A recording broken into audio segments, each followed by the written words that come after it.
இந்த பகுதியில் ஐயோ, பகல் வேளையை காட்டிலும் இரவு மிகவும் அபாயகரமாக தோன்றுகிறதே.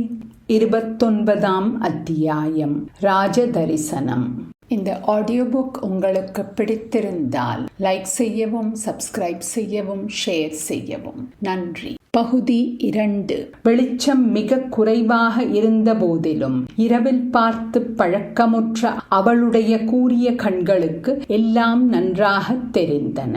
ஓரிடத்தில் சோழகுலத்து முன்னோர்களில் ஒருவரான சிபி சக்கரவர்த்தி புறாவின் உயிரை காக்க தம் உடலின் சதைகளை அறுத்து கொடுக்கும் காட்சி சிலை வடிவத்தில் இருந்தது. சிபியன் வம்சத்தில் பிறந்தவர்களானபடியினால் அல்லவோ சோழர்களுக்கு செம்பியன் என்னும் பட்டம் உரியதாயிற்று. அந்த சிற்பத்தை கூர்மையாக கவனித்து பார்த்த பிறகு ஊமை ராணி அப்பால் சென்றாள். பிரம்மாண்டமான சிவபெருமானுடைய சிரசிலிருந்து கங்கை நதி கீழே விழும் காட்சி ஒரு சிற்பத்தில் அமைந்திருந்தது. அருகில் பகீரதன் கைகூப்பிய வண்ணம் நின்று கொண்டிருந்தான். கீழே விழுந்த பகீரதி நதி ஒரு பிரம்மாண்டமான ரிஷியின் வாய் வழியாக புகுந்து காது வழியாக வெளியேறியது. அப்படி வெளியேறிய கங்கையில் ஒரு சிறிய முனிவர் குண்டிகையில் தண்ணீர் மொண்டு கொண்டிருந்தார். அவர்தான் குருமுனிவர் என்று பெயர் பெற்ற அகஸ்தியராக இருக்க வேண்டும். அந்த குண்டிகையை அவர் இன்னொரு சிறிய மலையின் மீது கவிழ்த்தார். குண்டிகையிலிருந்து பெருகிய நதி வரவர பெரிதாகிக் கொண்டு சென்றது. இந்த சிற்ப கங்கையிலும் காவேரியிலும் அவற்றை அமைத்தபோது தண்ணீர் பெருகுவதற்கும் ஏற்பாடு செய்திருக்க வேண்டும். ஆனால் இப்போது அவற்றில் தண்ணீர் இல்லை. காவேரி நீண்டு வளைந்து மலைப்பாறைகளின் வழியாகவும் மரம் அடர்ந்த சோலைகளின் வழியாகவும் சென்றது. அதன் இருபுறமும் அநேக சிவன் கோயில்கள் இருந்தன. கடைசியாக காவேரி கடலில் கலக்க வேண்டிய இடத்தில் அந்த சிற்ப மண்டபத்தின் மதில் சுவர் இருந்தது. ஏதோ சந்தேகப்பட்டு ஊமை ராணி அந்த இடத்தில் மதில் சுவரில் கையை வைத்து அமுக்கினாள். சிறிய கதவு ஒன்று திறந்தது.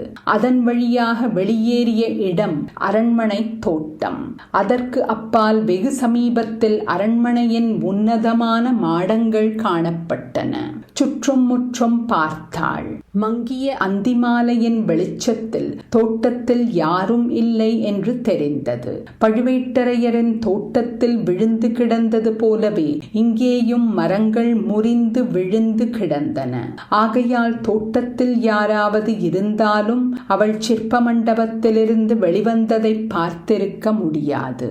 இன்னும் நன்றாய் இருட்டட்டும் என்று சிற்ப மண்டபத்தை ஒட்டியே நின்று காத்திருந்தாள். ஒருவேளை கையில் வேலை உடைய அந்த யமகிங்கரன் வந்தாலும் வரக்கூடும். ஆகையால் சிற்ப மண்டபத்துக்குள்ளும் அடிக்கடி எட்டி பார்த்து கொண்டிருந்தாள். அரண்மனையின் தீபங்கள் ஒவ்வொன்றாக சுடர்விட்டு எரியத் தொடங்கின. சிறிது நேரத்துக்கெல்லாம் அரண்மனை முழுவதும் ஒரே ஜெகஜோதியாக காட்சி அளித்தது. கீழ் அறைகளில் ஏற்றிய தீபங்கள் பலகணிகளின் வழியாக வெளியில் ஒளி வீசின. மேல் மாடங்களில் ஏற்றிய தீபங்கள் வானத்து நட்சத்திரங்களுடன் போட்டியிட்டு கொண்டு பிரகாசித்தன.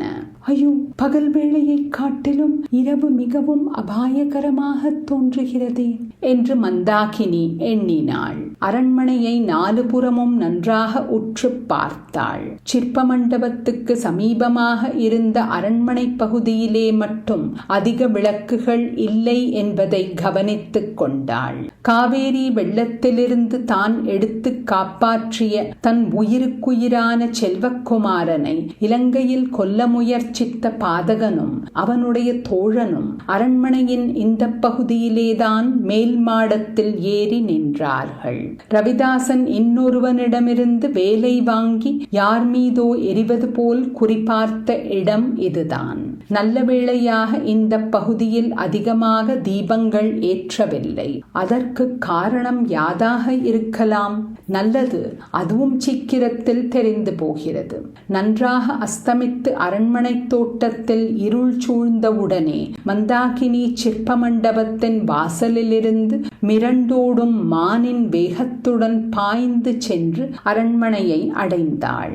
அரண்மனையின் அந்த பின்பகுதியில் வட்ட வடிவமான தாழ்வாரங்களும் அவற்றை தாங்கி நின்ற வரிசை வரிசையான தூண்களும் பல இடங்களில் மேன்மாடத்துக்கு ஏறும் படிக்கட்டுகளும் காணப்பட்டன. தாழ்வாரங்களில் பெரிய விருந்துகளுக்கு சமையல் செய்ய உதவும் பிரம்மாண்டமான தாமிர பாத்திரங்கள், பழசாய்ப்போன தந்த பல்லக்குகள், ஒடிந்த சிங்காதனங்கள், இப்படி பல பொருள்கள் இருந்தன.